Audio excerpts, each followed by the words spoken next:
The airport was loud and busy, filled with people rushing to catch their flights. Announcements echoed through the air.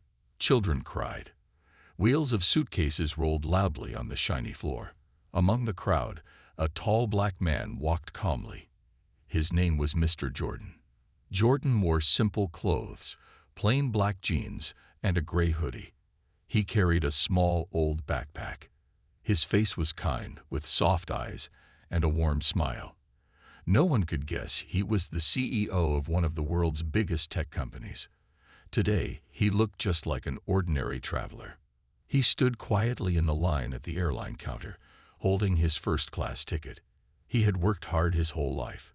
He had faced many challenges, but he had always stayed strong. Today, he just wanted a peaceful flight to his next business meeting. But peace was not what he would get. Behind the counter, a young airline agent noticed him. She whispered something to her coworker, and they both laughed. They didn't even look at his ticket. The agent pointed at him and said loudly, "Economy line is over there, sir." Jordan raised an eyebrow. He was sure he was standing in the right line. He showed his ticket politely. "First class," he said in a calm voice. The agent frowned. She snatched the ticket from his hand, glanced at it quickly, and then rolled her eyes. "Well, you can wait. We have important passengers to check in first," she said rudely. People around turned to look. Some frowned, feeling it was wrong, but no one said a word. Jordan stood still. His heart beat a little faster, but he kept his face calm. He gave a small nod and stepped aside without arguing. Inside, he thought, they have no idea who they are talking to. But he didn't say anything. He had learned long ago that real power did not need loud words. After many other passengers were checked in, some even after him, the agent finally called Jordan forward. She printed his boarding pass without looking at him and pushed it across the counter without a smile. "Next," she shouted. Jordan picked up the pass and thanked her softly. She didn't even hear him. As he walked towards the security check, he noticed a few other staff members laughing and looking at him. One of them even whispered, "Probably got lucky with some cheap upgrade." Jordan smiled slightly. He didn't correct them. He didn't tell them that he owned 3 private jets. He didn't tell them that he had been on magazine covers around the world. He didn't tell them that their airline begged him for sponsorship deals last year. He simply walked on. At the security gate, the officers barely checked his ID. They looked at him suspiciously, scanning him twice while letting other well-dressed passengers pass quickly. Again, Jordan stayed silent. His silence was not weakness. It was patience. Finally, he reached the gate for boarding. His seat number was printed clearly. 1A, front row, first class luxury. The boarding agent barely glanced at his pass. "Economy's boarding later," she said without checking. Jordan cleared his throat gently. "First class," he repeated. The agent looked annoyed, scanned his ticket, and then her eyes widened for a second. But instead of apologizing, she just waved her hand carelessly. "Fine. Go ahead." Jordan walked down the tunnel towards the plane. He entered and turned left, towards the plush first-class seats. The flight attendant standing there looked surprised too. She forced a tight smile and said, "Welcome, sir," but her eyes showed confusion, almost irritation. Jordan placed his bag neatly in the overhead bin and sat down. He watched silently as other passengers entered. Some looked at him curiously. Some ignored him. Some looked at him like he didn't belong there. He adjusted his seatbelt and stared out the small round window. The engines rumbled. The plane was preparing for takeoff. And Mr. Jordan sat there, quiet and steady, like a stone in the middle of a storm. They thought they had humiliated him. They thought he would feel small. But they had no idea. They were not looking at a weak man. They were looking at a storm that had not yet begun. The plane shook slightly as it climbed into the sky. Passengers settled into their seats, opening their books, putting on headphones, or closing their eyes. Flight attendants moved up and down the aisles, smiling and handing out drinks to the first-class passengers. Except Jordan. As he sat quietly in seat 1A, he noticed something strange. The flight attendant skipped him. She handed menus to the two businessmen sitting across from him. She gave drinks to the lady behind him. But when she reached his row, she simply walked past, pretending not to see him. Jordan raised his hand slightly, trying to get her attention politely. The flight attendant looked at him quickly, then said in a cold voice, "I'll be with you in a moment, sir," and walked away. He waited. 5 minutes passed, then 10. Other passengers started receiving their meals and drinks. Jordan was still sitting there with nothing. He could feel the stares. He could hear the whispers. Maybe he sneaked into first class. Probably doesn't belong here. Jordan sat straight, shoulders relaxed, face calm. Inside, he felt the familiar sting. It wasn't the first time someone had judged him by his skin or his clothes. But today, something inside him was different. He was not just going to remember this moment. He was going to use it. A young boy sitting nearby dropped his juice by mistake. The orange liquid spilled, splashing across the floor and onto Jordan's shoes. The boy's mother gasped. "I'm so sorry," she said, grabbing napkins in a hurry. The flight attendant saw the mess and rushed over, not to help Jordan, but to scold the mother. "You need to control your child," she said sharply, ignoring the fact that Jordan's shoes and jeans were wet and sticky. Jordan smiled at the mother warmly and said, "It's okay. Accidents happen." He bent down, took some napkins himself, and wiped his shoes without complaint. The mother looked at him with grateful eyes. She could tell this was a good man. Meanwhile, the flight attendant simply nodded and left, still without offering Jordan a towel, fresh napkins, or even a simple sorry. Jordan sat back in his seat, his hands resting lightly on his lap. He stared at his wet shoes for a moment, then out of the window again. The clouds floated peacefully outside. Inside, a storm was brewing. Far in the back of the plane, his assistant, Mr. Lewis, watched everything carefully. Lewis had booked an economy seat on purpose. He had a tiny hidden camera built into his glasses, recording every moment.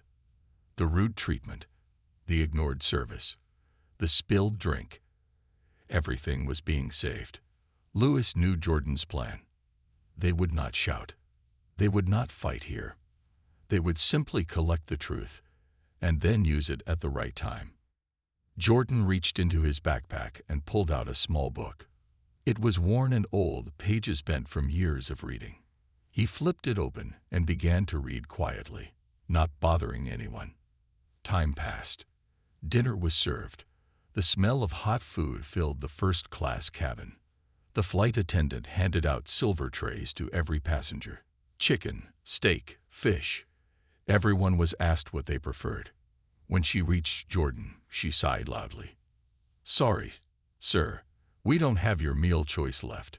Only salad." Jordan looked up, calm as ever. "I ordered my meal online 2 days ago," he said politely. The attendant shrugged. "Maybe next time you should book earlier," she said coldly. Jordan simply nodded. "Salad will be fine," he said. Other passengers stared now, uncomfortable. They could see the unfairness. Some shook their heads. One old man across the aisle muttered under his breath, "Disgusting behavior." But no one spoke up directly. No one defended Jordan out loud. He picked at his small salad silently while others ate warm meals. Still, he smiled. Still, he stayed polite. Because Jordan knew anger in this moment would only make him look small. Patience would make him powerful. The rest of the flight passed slowly. When the cabin lights dimmed and passengers slept, Jordan stayed awake, looking out the window into the endless night sky. In his mind, he thought about his childhood, the battles he had fought to become who he was. He remembered the teachers who doubted him, the bosses who passed him over, the investors who laughed at his dreams. He had beaten them all. And now, A few rude airline workers would not stop him. They were digging their own graves, and they didn't even know it yet. By the time the plane began to descend, Jordan was ready. He had not lost his calm. He had not lost his smile. But soon, they would lose everything. Because this time, the whole world would watch. The plane landed smoothly at the airport. The sun was just beginning to set, painting the sky in gold and orange colors. Passengers stretched, gathered their bags, and prepared to leave. Jordan stood up calmly. He grabbed his simple black backpack from the overhead bin. No fancy luggage, no bodyguards, no expensive jewelry. Just a quiet man in a simple hoodie and jeans. The flight attendant who had ignored him the whole flight smiled politely now. "Thank you for flying with us," she said, her voice fake and sweet. Jordan smiled back. "You're welcome," he said softly, but his eyes were cold. As Jordan stepped off the plane, Mr. Lewis followed behind. Lewis gave him a small nod, letting him know the video recording was complete. Every cruel moment had been captured. At the arrival gate, a smartly dressed driver stood holding a sign that said, "Mr. Jordan Carter, CEO of Carter Global Tech." The same flight attendant who had ignored Jordan walked past and saw the sign. She froze. Her fake smile faded instantly. "CEO." She stared in shock as Jordan walked up to the driver. The driver bowed slightly and said, "Welcome back, sir. Your car is ready." Passengers nearby started whispering, "That's him. He's a CEO. I thought he was just some regular guy." The flight attendant's face turned red. She realized the terrible mistake she had made. But Jordan didn't even look at her. He simply followed the driver toward the black luxury car waiting outside. The fresh evening air hit his face as he stepped out of the airport doors. A black luxury SUV stood there, gleaming under the setting sun. The driver opened the door for him. Before getting in, Jordan paused for a moment. He turned his head slightly, catching a glimpse of the flight attendant through the airport glass walls. She was still staring at him, mouth open, frozen in place. Jordan smiled softly to himself. This was just the beginning. Inside the SUV, Lewis handed Jordan a tablet. On the screen were clear video clips, every rude action, every cruel word, every injustice. "Ready to move, sir?" Lewis asked. Jordan nodded. "Let's teach them a lesson they'll never forget," he said. As the SUV pulled into traffic, Jordan leaned back in his seat. The city lights blurred outside the window. He felt calm, peaceful, because he knew that real power wasn't about shouting or fighting. It was about timing. It was about patience. And now, it was about to be about justice. He called his head of PR, Amanda, who picked up instantly. "Jordan, how was your flight?" she asked cheerfully. He smiled. "Very educational," he said. "I need you to prepare something for me." Amanda listened carefully as Jordan explained. Within minutes, a plan was forming. Fast, clean, and unstoppable. Jordan wasn't going to scream at the airline. He wasn't going to ask for an apology. He was going to show the world exactly how some companies treat people who don't fit their narrow ideas of success. Not by fighting dirty, not by shouting, but by letting the truth shine all by itself. Amanda's voice was excited. "This will go viral," she said. "They have no idea who they insulted." Jordan smiled again. "Good," he said. "I want the truth to do all the work." Later that evening, Jordan checked into his hotel, a modest, clean business hotel, not some grand palace. He liked it that way. Simple, focused. As he entered his room, he looked at the city skyline through the window. So many lights, so many dreams. And yet in this busy, glittering world, basic respect still seemed rare. Jordan sat on the edge of the bed, hands clasped together. He thought about all the young boys and girls who looked like him, who dreamed big dreams, who worked hard, who were judged before they even spoke. "This isn't just for me," he whispered into the empty room. He picked up his phone, and typed a short message to Amanda. "Let's post it tomorrow. Noon sharp." He put the phone down and closed his eyes. Tomorrow, the storm would come. But tonight, there was peace, because Jordan knew the truth was the most powerful storm of all. The morning sun rose over the city, warm and golden. People rushed to work, coffee cups in hand, unaware that today something big was about to happen. At exactly noon, Amanda pressed post on Carter Global Tech's official account. A simple caption appeared on every platform: Instagram, Twitter, LinkedIn, Facebook. "This is how some airlines treat people they think are nobodies. Imagine if this was you." Attached was the video. Crystal clear. No edits. No dramatic music. Just the raw truth. The footage showed everything. The cold looks. The fake smiles. The whispered jokes behind Jordan's back. The ignoring. The humiliation. And in the final few seconds, the video showed Jordan stepping off the plane and being greeted by a driver with a sign. "Mr. Jordan Carter, CEO of Carter Global Tech." The internet exploded. In less than 15 minutes, the video was everywhere. Trending on Twitter. Top news on Reddit. Shared by celebrities. Discussed on morning news shows. People were outraged. Is this how they treat passengers based on how they look? This is disgusting. Imagine judging a man because of his clothes and skin color. This is why representation matters. Within an hour, the airline's name was trending, for all the wrong reasons. The airline's social media team panicked. They quickly posted a statement. "We are aware of the situation. We are investigating internally. We sincerely apologize for any inconvenience." But it was too late. People weren't interested in their cold, copy-paste apology. They wanted action. Jordan, meanwhile, sat in his hotel room, quietly watching the chaos unfold. He didn't smile. He didn't cheer.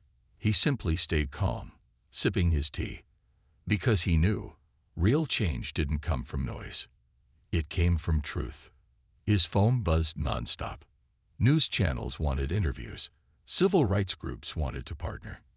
Other CEOs sent private messages of support. Amanda called him, voice full of excitement. "Jordan, it's working." They're in full panic mode. Some of their sponsors are even threatening to pull out. Jordan nodded. "Good," he said softly. "But we're not here for revenge. We're here for something bigger." Amanda paused. "What do you mean?" Jordan's voice was steady. "I don't want their apology," he said. "I want them to change their policies. I want mandatory anti-bias training for all their staff, and I want scholarships created for underprivileged youth who dream of working in aviation." Amanda's eyes widened.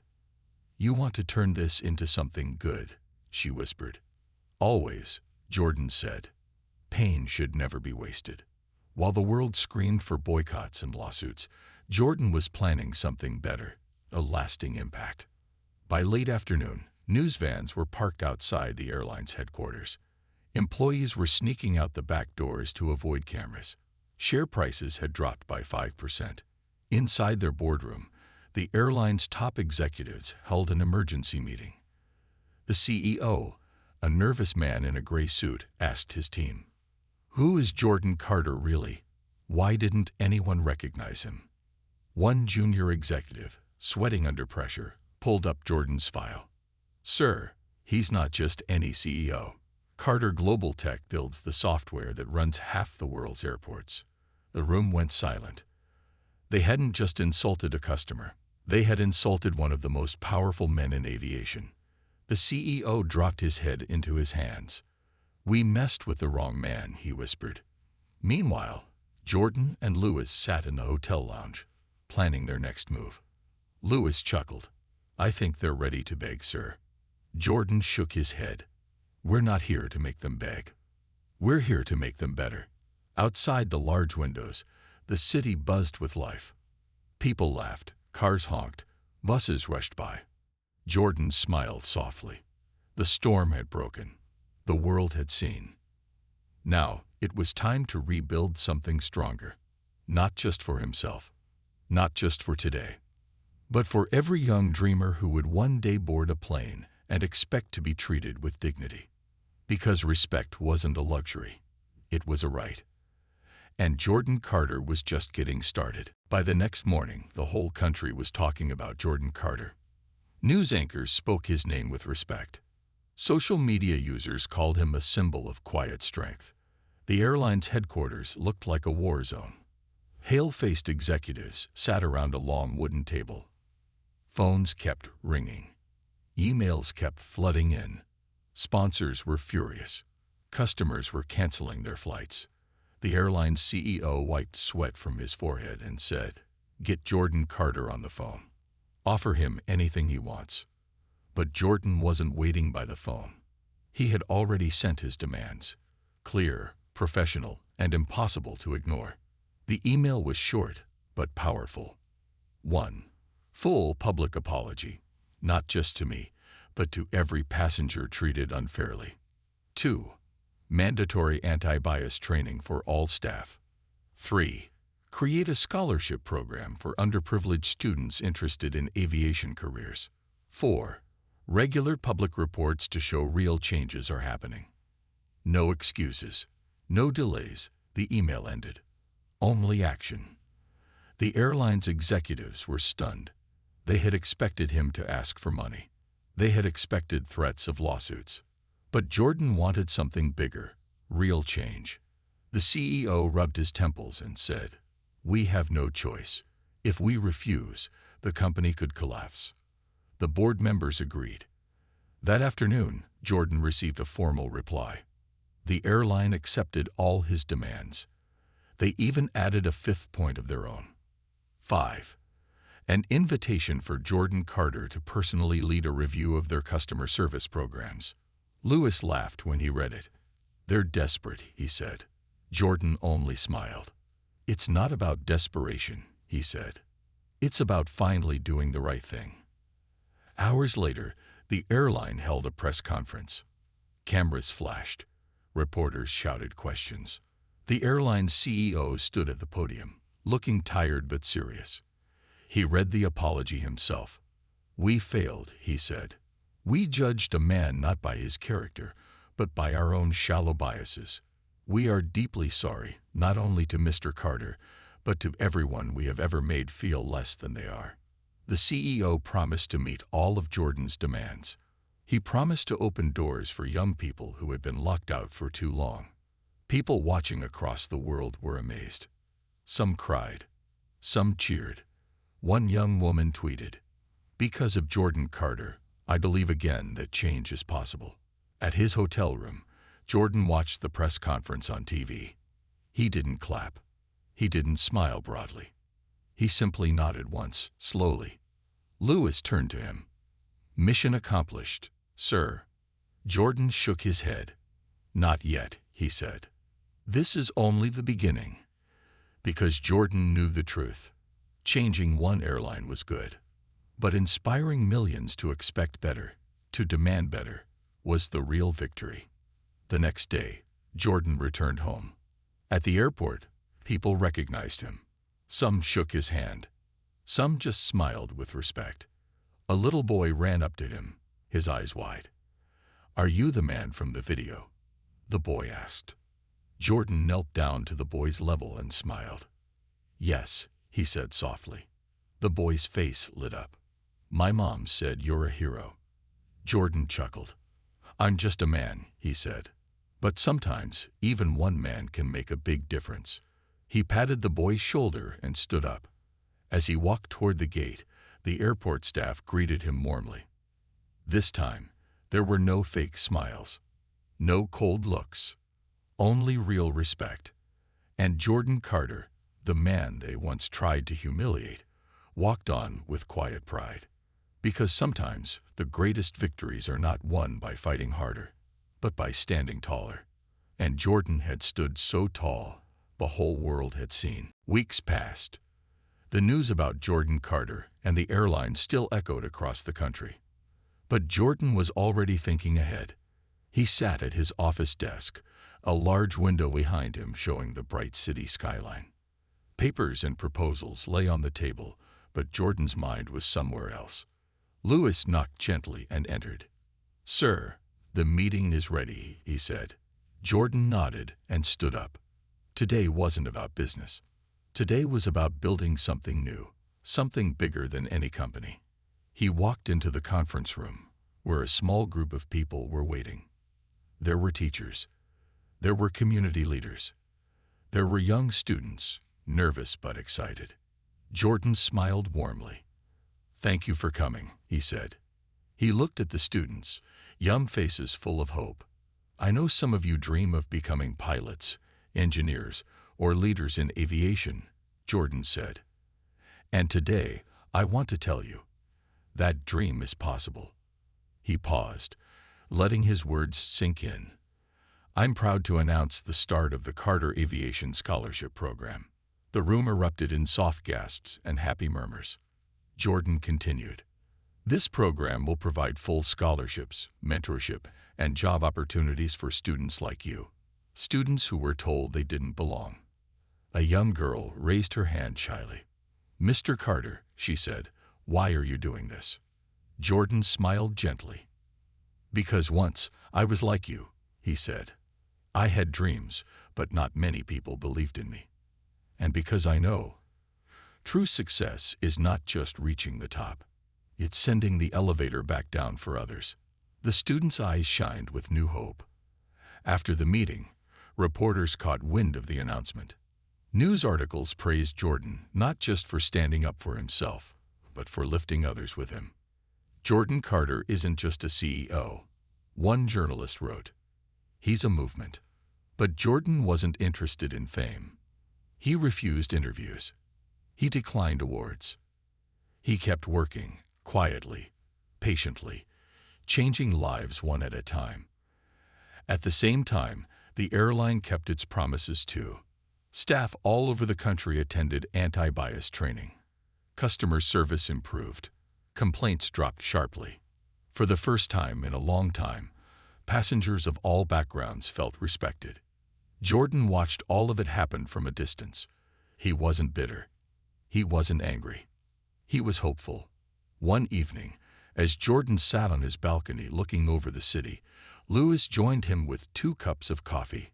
Lewis handed him 1 cup and said, "You know, sir, not many people would have handled it the way you did." Jordan chuckled.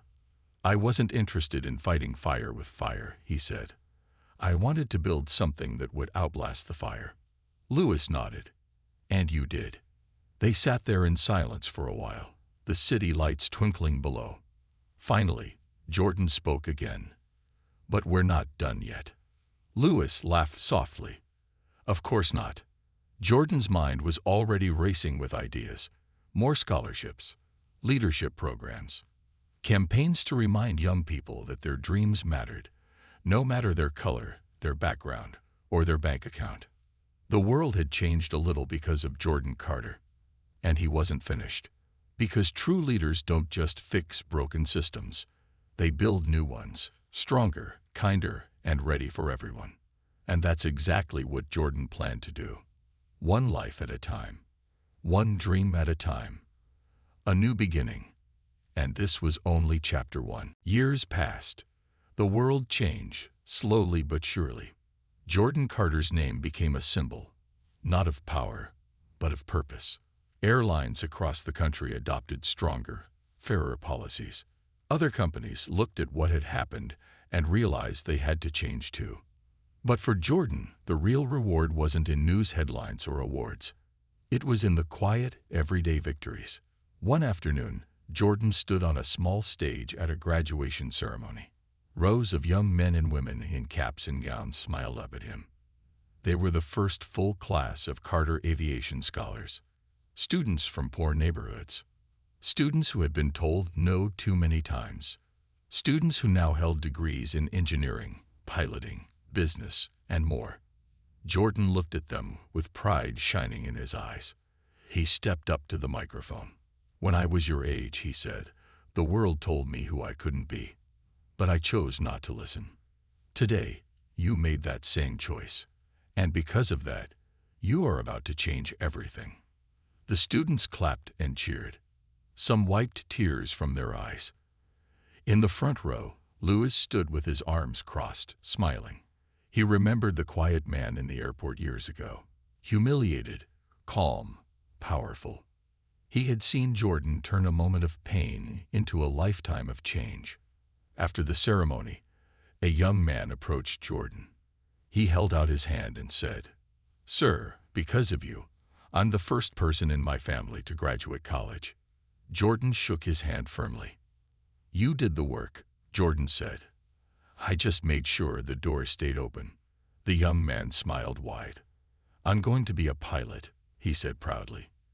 "And someday I'll teach others too." Jordan felt a deep, quiet satisfaction settle in his chest.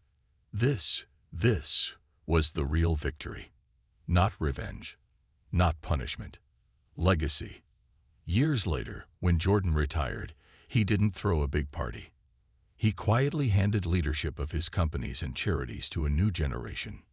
Leaders he had mentored. Leaders who believed in fairness, respect, and dignity. In his final public speech, Jordan stood at a small podium in a sunlit park. Children played nearby. Families laughed and picnicked. He looked out at the small crowd, full of old friends, former students, and strangers whose lives he had touched without even knowing it. "I didn't set out to change the world," Jordan said, smiling softly. "I just refused to let the world change me." He looked around one more time, letting the moment sink in. "If you remember anything about me," he said, "remember this. You don't have to fight every battle with anger. You don't have to answer every insult with hate. Sometimes the most powerful thing you can do is stay standing, with grace, with strength, and with an open hand ready to lift others." The crowd clapped, not loudly, but warmly. It was the kind of applause that came from the heart. Later that evening, Jordan sat on his porch, an old photo album in his lap. Pictures of students, pictures of smiling pilots in uniform, pictures of families boarding planes without fear. Louis sat beside him, sipping tea. "You ever wonder," Louis said, "what would have happened if you had just walked away that day at the airport?" Jordan closed the album gently and smiled. "No," he said, "because walking away would have been easy. Building something better, that's the hard part. And the better part." They sat in silence, the stars beginning to fill the sky.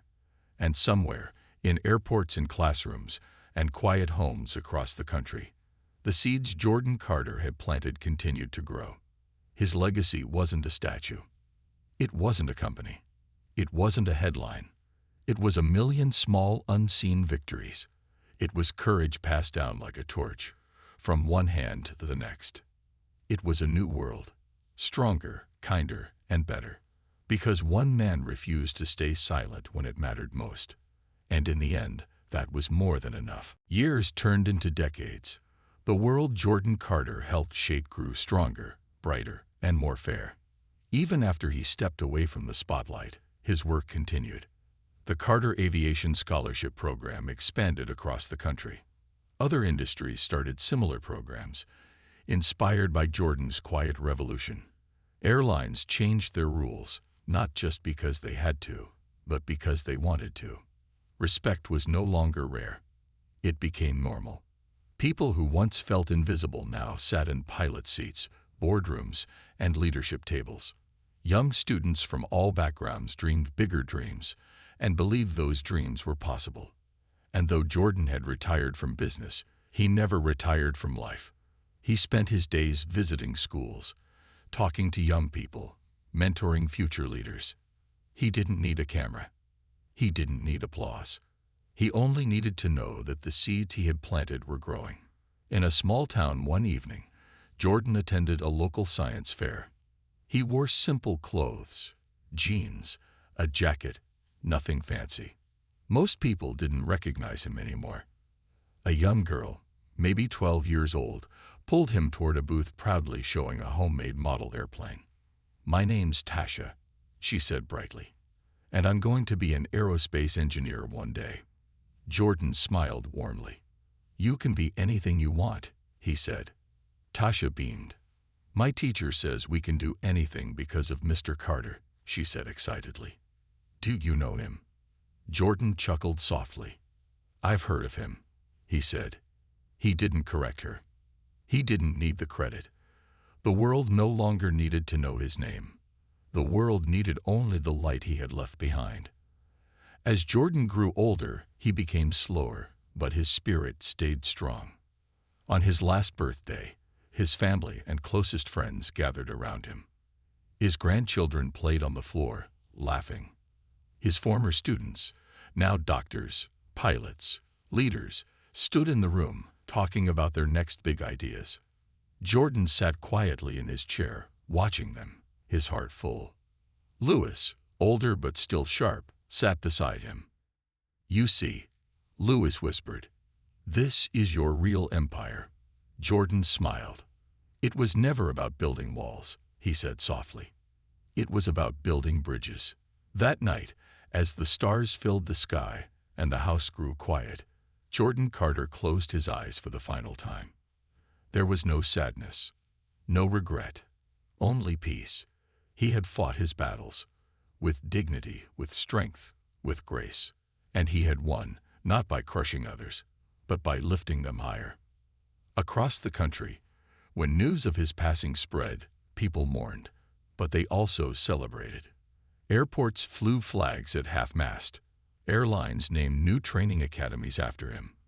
Communities held candlelight vigils, not because he was famous, but because he had mattered, truly, deeply mattered.